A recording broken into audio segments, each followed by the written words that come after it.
Real freedom is being able to disappoint other people so you can still belong to yourself.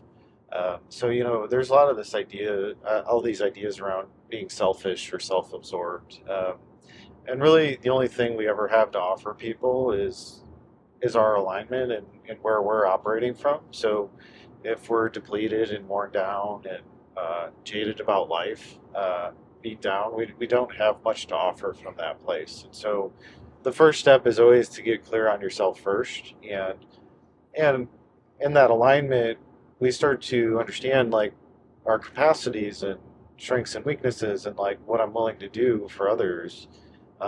It's not about just about all about you. It's about how do I become the version of me that I can be proud of, that I can be happy with, and from there, my actions are so much cleaner when I go to deal with other people, and so it's when we say yes to everything or we go along with everything, ultimately we're doing a lot of self-sacrifice, right? We're doing a lot of self-betrayal because we may be agreeing to things that we're not actually on board with, and those are generally the things we get the most upset with ourselves about, which starts to build a negative mindset or negative self-image.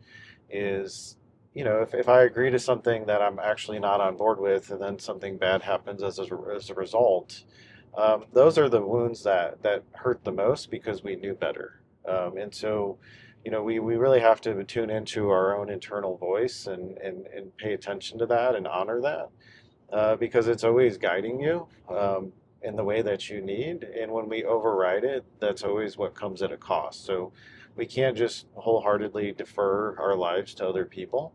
It is about taking more responsibility and for your decisions. And when we live that way, we don't have the excuses anymore. We have to act from this place of integrity and responsibility, and so that's also understanding yourself enough to know what you can manage in your life, and that you can't continue to stack the plates and take all these things on, and because that all has diminishing returns, and then that also builds a lot of resentment in your relationships or the people you're agreeing to. So um, you got to come first, and then from that everything else spills over.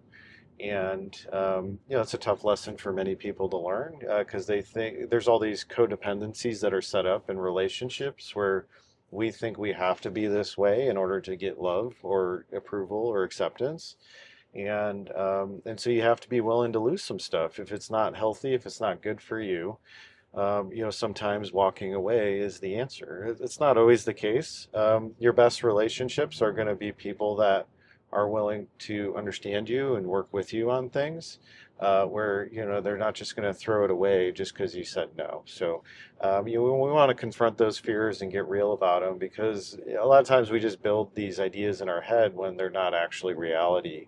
So we just want to really up-level our communication and let people know where we're at, and yeah, give them a window into what you've got going on, and why you have to say no, uh, to start to ease that tension. But if somebody's depending on you in the same way over and over again, and that's continually depleting you, uh, that's not a healthy relationship. And I would argue that other person probably doesn't have your best interests at heart.